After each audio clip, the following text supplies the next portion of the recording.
하나님의 말씀 같이 보시겠습니다. 마태복음 5장 1절에서 16절 말씀 봉독하겠습니다. 마태복음 5장 1절에서 16절 말씀 봉독합니다. 예수께서 무리를 보시고 산에 올라가 앉으시니 제자들이 나아온지라. 입을 열어 가르쳐 이르시되 심령이 가난한 자는 복이 있나니 천국이 그들의 것이며 애통하는 자는 복이 있나니 그들이 위로를 받을 것이며 온유한 자는 복이 있나니 그들이 땅을 기업으로 받을 것이며 의에 줄이고 목마른 자는 복이 있나니 그들이 배부를 것이며 긍휼히 여기는 자는 복이 있나니 그들이 긍휼히 여김을 받을 것이며 마음이 청결한 자는 복이 있나니 그들이 하나님을 볼 것이며 화평하게 하는 자는 복이 있나니 그들이 하나님의 아들이라 일컬음을 받을 것이며 의를 위하여 박해를 받는 자는 복이 있나니 천국이 그들의 것임이라. 나로 말미암아 너희를 욕하고 박해하고 거짓으로 너희를 거슬러 모든 악한 말을 할 때에는 너희에게 복이 있나니 기뻐하고 즐거워하라. 하늘에서 너희의 상이 큼이라. 너희 전에 있던 선지자들도 이같이 박해하였느니라. 너희는 세상의 소금이니 소금이 만일 그 맛을 잃으면 무엇으로 짜게 하리요. 후에는 아무 쓸데없어 다만 밖에 벌어져 사람에게 밟힐 뿐이니라. 너희는 세상의 빛이라. 산 위에 있는 동네가 숨겨지지 못할 것이요 사람이 등불을 켜서 말 아래에 두지 아니하고 등경 위에 두나니 이러므로 집안 모든 사람에게 비치느니라. 이같이 너희 빛이 사람 앞에 비치게 하여 그들로 너희 착한 행실을 보고 하늘에 계신 너희 아버지께 영광을 돌리게 하라. 아멘. 하나님의 말씀입니다. 오늘 그 마태복음 5장 잘 아시는 팔복에 대한 메시지이고 빛과 소금에 대한 메시지로 요약될 수 있는 본문입니다. 예수님의 어떠한 행적과 또 그 사람들과의 만남이나 그런 사건을 기록한 내용이라기보다 오늘 본문은 예수님이 말씀하신 내용을 요약한, 그래서 마태복음에는 몇 가지 덩어리에 예수님께서 직접 말씀하신 그 내용들을 담은 분량의 본문이 있는데 오늘 첫 번째 그 본문이 됩니다. 그래서 예수님이 무엇을 가르쳤는지에 대해서 이 디다케, 예수님이 분명히 말씀하신 부분에 오늘 한 중요한 내용인데 팔복과 빛과 소금에 대한 내용이 되겠습니다. 여러분, 이 팔복을 예수님께서 말씀하실 때 사람들이 다 놀랐습니다. 여태까지 자기네들이 생각하고 있었던 복과 너무나 다른 것이고 다른 서기관들이나 또 바리새인들이 가리키던 그런 내용과 너무나 다른 반대의 이야기를 하셨기 때문입니다. 오늘도 우리가 정말 하나님의 말씀을 받을 때 하나님의 말씀과 그 음성이 언제 우리에게 은혜가 되어야 하냐면 우리가 이 세상의 관점과 내가 여태까지 생각했던 그런 것들을 다 깨트리고 하나님께서 새롭게 눈을 열어주시는 그런 메시지를 들을 때입니다. 정확하게 그것이 복음의 메시지입니다. 오늘도 이 팔복은 사실은 구약 성경을 요약한 것이고 십자가의 복음을 요약한 것이라고 보시면 되겠습니다. 그것이 아니면 설명되지 않고 그것이 아니라면 이 말씀이 이해되어지지 않을 것이 분명합니다.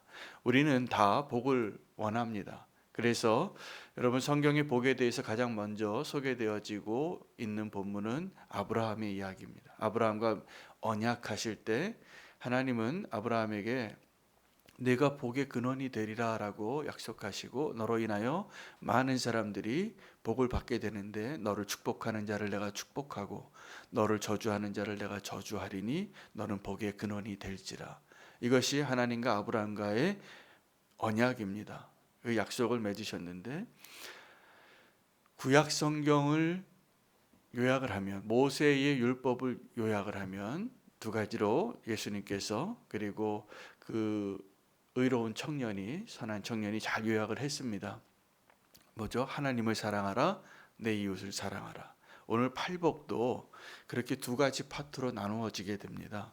8가지의 복에 대해서 이야기하시는데 첫 번째부터 네 번째까지의 그 복이죠. 심령이 가난한 자는, 그리고 복이 있고, 애통하는 자는 복이 있고, 온유한 자는 복이 있고, 의에 줄이고 목마른 자는 복이 있는데, 이 첫 번째 1번부터 4번까지의 복은 하나님과의 관계를 말하는 것입니다. 그리고 5번째부터 8번째까지의 복이 있습니다. 긍휼히 여기는 자, 마음이 청결한 자, 화평케 하는 자, 의를 위하여 박해를 받는 자, 다 복이 있는데, 이 4가지 복은 다른 사람들과의 관계에서 누릴 수 있는 복에 대한 말씀입니다. 우리는 복을 자꾸 내가 소유하는 무언가라고 생각할 때가 많습니다. 그러나 하나님은 우리의 복을, 우리가 정말 누려야 할 복은 관계 속에서 설명해 주십니다.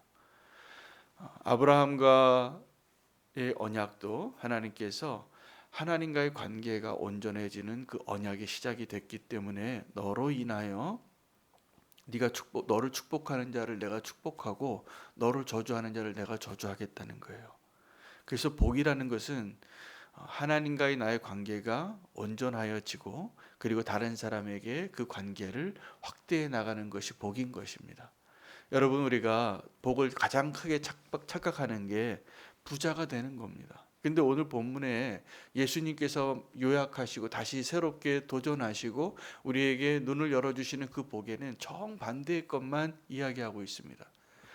우리가 생각하는 복이 아니에요. 예수님께서 오늘 우리에게 말씀해 주시는 축복은, 우리가 보통 때 축복이 어떤 겁니까?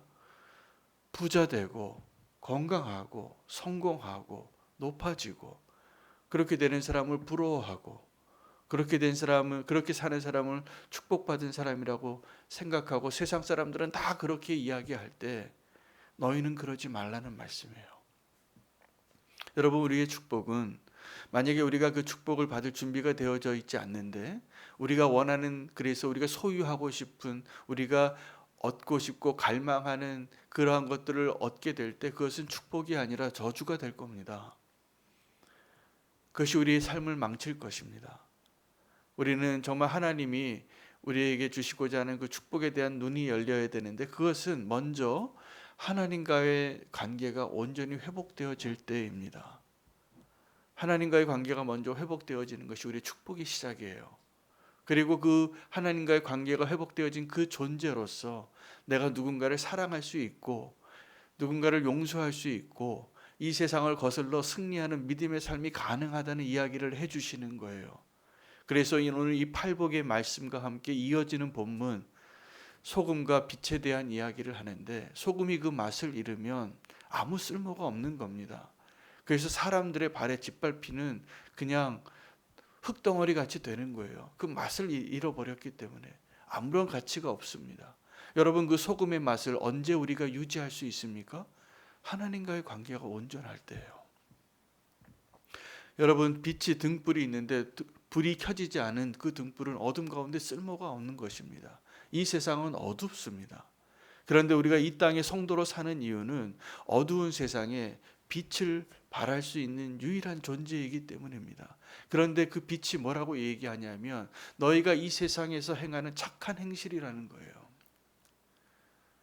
성도가 이 세상에서 그 착한 행실을 통하여 빛을 발하는 그 삶으로 우리를 부르시고 또 이 세상에 보내시는 것입니다. 여러분, 우리가 정말 축복된 삶이 되는 것은 그 하나님이 우리를 이 땅에 존재하게 하는 그 사명을 가지고 살게 될 때 우리가 정말 복되고 정말 기쁘고 정말 행복하게 됩니다. 그 사명을 위해서 꼭 필요한 존재가 있는데 하나님이세요. 하나님의 말씀이에요. 우리와 함께 하시는 성령님이에요. 우리가 반드시 통과해야 할 십자가의 능력이에요.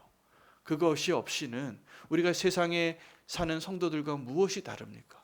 우리도 새끼 밥 먹고 살고 잠 자야 되고 연약해서 아프고 병원 가야 되고 시집 가고 장가 가고 아이 낳고 사는 거 똑같아요. 그런데 우리가 이 세상에 있는 다른 사람들과 다른 것이 무엇입니까? 우리가 하나님과의 관계가 온전히 회복이 되어지는 그 존재로서, 하나님을 아는 존재로서 이 땅에서 우리가 해야 할 사명이 있다라는 것을 발견하는 것입니다. 오늘 그 팔복은 아마 이 제자들이 산 위에까지 예수님을 따라서 올라간 거예요. 예수님의 말씀을 듣고 싶어서. 그런데 그 산 위에서 말씀해 주신 그 메시지는 너무나 충격이었을 것 같아요. 우리가 생각하는 그들이 그때 당시에 예수님의 음성을 듣고 충격을 받았을 것이 분명해요. 그렇지 않습니까? 오늘 본문이 다 아멘이 되십니까? 사실은 예수님이 말씀하신 이 축복은 우리가 생각하는 그 축복과 전혀 반대의 것을 이야기하시면서도 그것이 갈망되어지는 그 어떠한 것이에요. 제가 말씀을 전하다 보면 가끔 그럴 때가 있습니다. 말씀을 준비하고 제가 원고를 쓰고 몇 번을 수정하다가 결론이 십자가의 복음으로 끝날 때 저에게 이 세상에서 비교할 수 없는 희열이 있어요. 이게 맞구나. 여러분, 하나님의 말씀이라고 하나님이 내가 원하는 것을 그냥 다 그래 너 그렇게 해도 된다. 너 그렇게 해줄게. 그렇게 축복해 줄게. 잘 살게 해 줄게. 부자 되게 해 줄게. 건강하게 해 줄게. 아무 문제 없이 살게 해 줄게. 이게 하나님의 말씀이 아니에요, 사실은. 우리가 원하는 것일지라도. 그런데 하나님이 말씀하시는 것이 오늘 팔복에 있는 내용 그대로라면 여러분 이게 복인 것입니다. 심령이 가난한 자. 여러분 우리는 심령뿐만이 아니라 실제로도 부자 되고 싶잖아요. 통장에 잔고가 좀 많았으면 좋겠고 아파트 문서가 좀 많았으면 좋겠잖아요. 소유한 게 많았으면 좋겠잖아요. 그래도 모자라잖아요. 그런데 하나님은 가난한 자가 복이 있다라는 거예요. 천국이 그들의 것이라는 거예요. 이 땅에서 내가 모든 것을 다 잃어버려도 천국을 소유한 게 복이라는 거예요. 이게 언제 이해가 됩니까? 정확하게 십자가를 통과할 때예요. 내가 그렇게 살고 있을 때예요. 부자 바리새인이, 부자 청년이 예수님께 찾아와서 내가 주님을 따르겠다고 요약해 보려니까 대답을 잘했어요. 그런데 예수님께 너는 나를 따르라 그렇게 이야기하고 너의 소유를 다 팔아서 가난한 자에게 나눠주라 그랬더니 이 부자 청년이 고민하고 돌아갑니다. 그때 베드로가 신났어요. 예수님에게 예수님 나는 주님을 따르느라 다 버리고 왔어요. 여러분 그 기쁨은 베드로가 예수님을 따라가는 삶을 위해서 아버지와 배와 그물을 다 버려서 지금 따르고 있기 때문에 고민하고 돌아간 그 청년과는 비교할 수 없는 기쁨인 거예요. 여러분 우리가 정확하게 십자가를 통과한 사람만이 알 수 있는 축복, 오늘 이 팔복에 대한 메시지도 우리가 예수 그리스도의 십자가를 믿고 그 십자가에 합당한 삶을 살지 않으면 이해할 수 없는 내용이에요. 이해가 잘 되십니까? 정말 그렇게 이해가 되시고 그렇게 살기를 갈망하십니까? 우리가 그렇게 살고 있지 않은, 그렇게 믿고 있지 않다면 이해되지 않은 이야기를 하신 것이 분명해요. 우리가 왜 애통하는 것이 복입니까? 우리는 더 기뻐하고 싶잖아요. 다른 사람은 아파하고 신음해도 나는 좀 신나서 휘파람 불고 살고 싶잖아요. 그런데 그렇지 않다는 거예요. 이 땅에서 애통하는 자가 복이 있어요. 왜요? 하나님의 위로를 얻을 것이기 때문에. 우리는 다른 사람의 위로를 얻습니다. 위로를 얻을 것이 참 많이 있습니다. 내 편이 되어주는 사람이 옆에 있으면 좋아요. 그러나 진짜 위로는 하나님의 위로예요. 내가 사람들에게 거절당하고 버림받고 소외되고 갈 데가 없어도 주님이 사랑하는 아들아 네가 너무 잘했다. 내가 너를 사랑한다. 내가 다 알고 있다. 세상에서는 오해받아도 주님이 이렇게 말씀하실 때 그 위로가 얼마나 크겠어요. 온유한 자가 복이 있다고 하는데 온유하다는 것은 잘 길들여진 야생마예요. 내 마음대로 할 수 있는 게 아무것도 없는 거예요. 자기 스스로를 다 절제하고 사는 사람이에요. 그런데 그 사람에게 땅을 주시겠다는 거예요. 기업으로. 의에 줄이고 목마른 자, 여러분 우리는 보통 의에 줄이지 않습니다. 맛있는 거에 줄이지. 여러분 의로운 거에 목마른 게 아니라 진수성찬에 우리가 배고프고 그것을 갈망하잖아요. 그런데 의에 줄이고 목마른 자, 정말 의롭게 사는 것, 하나님의 공의, 거룩함, 의로움, 그것이 정말 갈망되어지는 사람이 복이 있다는 거예요. 그게 진짜 만족이라는 거예요.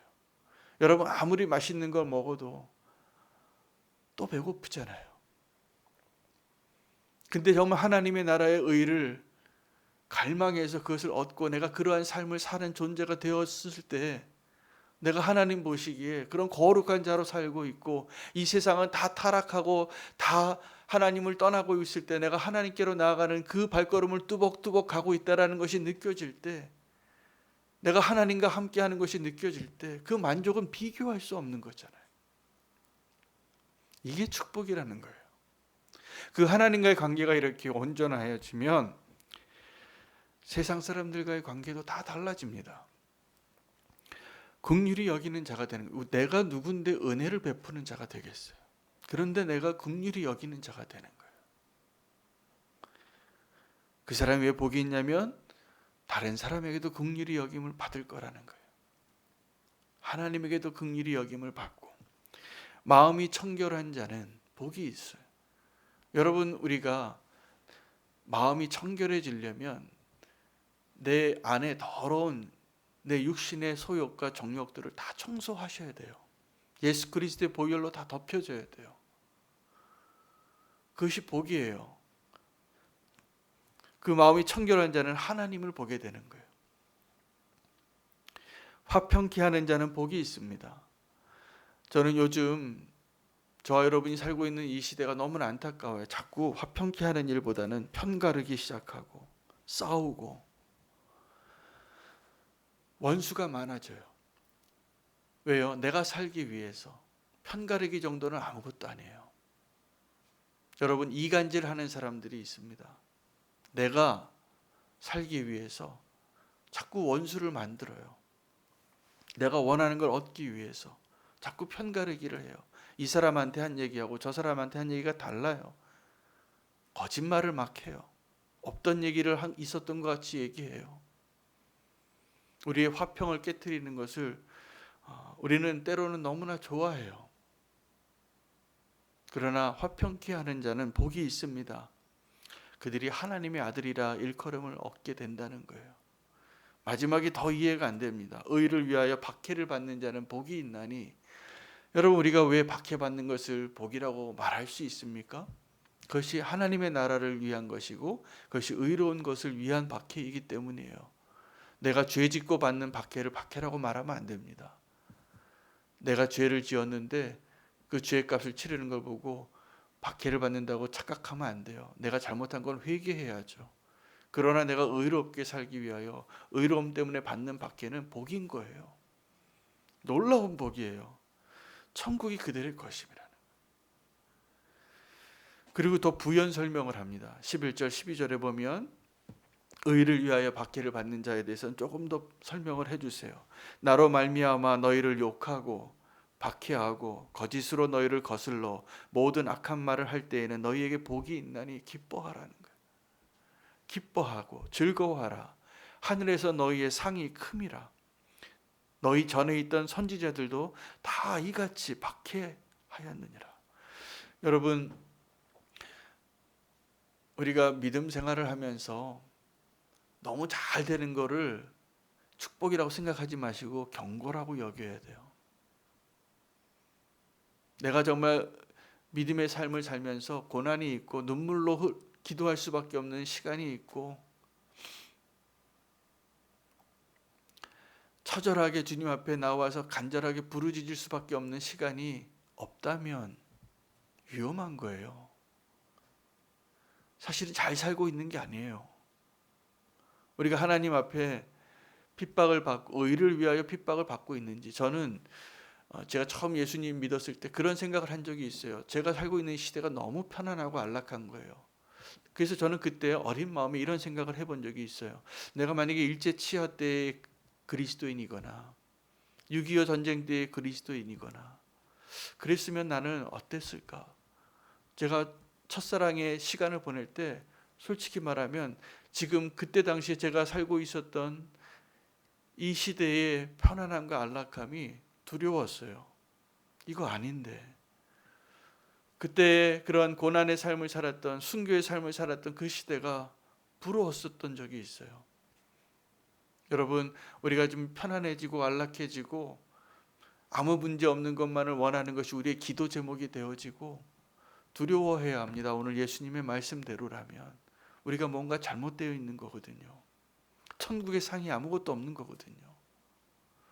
우리가 정말 의를 위하여 고난을 받는 그 삶이 축복이라고 말씀하신 이 예수님의 말씀이 이해되어지는 상황 가운데 있을 때 그들은 풍랑이 있는 배 가운데 있어도 찬양이 나올 것이고 감옥 가운데 사슬에 매여 있어도 찬송이 나오는 바울과 실라가 될 것입니다.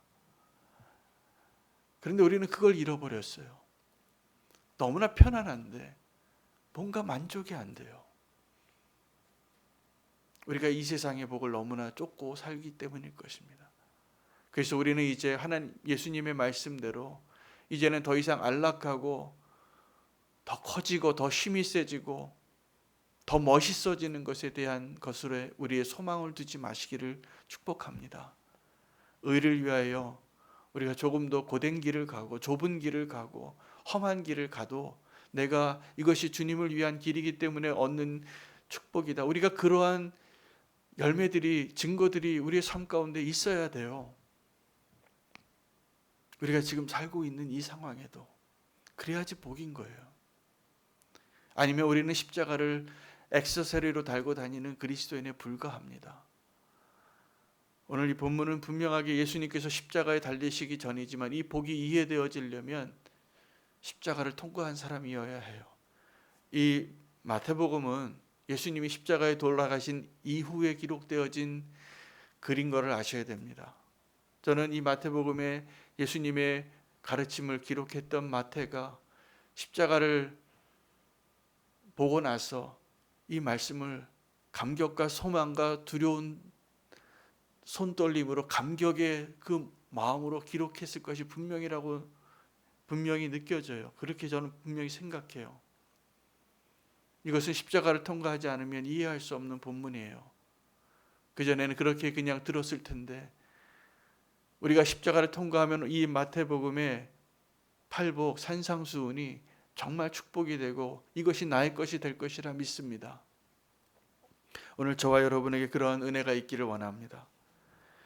예수님은 우리에게 그 팔복과 함께 이어져서 소금과 빛에 대한 사명을 이야기하고 있는데 성도는 이 땅에서 연약한 자로 살지만 교회는 너무나 연약한 모습이 많이 있지만 교회는 이 세상에 사명이 있는 것입니다. 우리가 그 사명을 위하여 부름받았고 그 삶을 오늘 진정한 축복 가운데 누리기 위하여 주신 말씀을 꼭 기억하시기를 바랍니다. 사명을 잃어버리면 우리가 편안하고 안락한 삶을 추구할 수밖에 없는 존재예요. 그것이 가능하지도 않은데. 그래서 그것이 없어지면 절망해요. 그러나 우리에게 정말 우리의 사명이 내가 예수 그리스도로 인하여 하나님과의 그 관계가 온전히 회복된 자로 살게 될 때 우리에겐 분명히 사명이 있습니다. 소금의 사명이 있고 빛의 사명이 있는 것입니다. 그 사명을 위하여 살 수 있는 저와 여러분 되시기를 축복합니다. 기도하겠습니다. 하나님, 우리가 이해할 수 없는 것을 복이라고 말씀하시니 감사합니다. 우리가 생각했던 모든 복들을 내려놓게 해주시고 하나님과의 관계가 온전히 회복되어지는, 그래서 주님과 함께 이 세상에서 살아가는 우리의 모든 삶이 우리가 생각하고 원했던 것과 다른 하나님의 그 축복 가운데로 인도함 받기를 원합니다. 주님, 우리를 인도하셔서 하나님이 원하시는 그 축복 가운데 축복의 통로로 믿음의 길을 갈 수 있도록 우리를 인도하여 주시옵소서. 우리가 원하는 그 소망이 이 세상에 있는 십자가를 통과하지 못한, 하나님을 알지 못하는 사람들과 동일해지고 비슷해져 가는 것을 두려워합니다. 우리가 정말 예수 그리스도의 십자가 앞에 서서 온전한 믿음의 사람으로 우리가 어떻게 살아야 하는지를 오늘 말씀해 주신 대로 살기를 원합니다. 주님 보시기에 복된 자 되게 해 주시옵소서. 예수님의 이름으로 기도합니다. 오늘 한 가지 더 기도하겠습니다. 오늘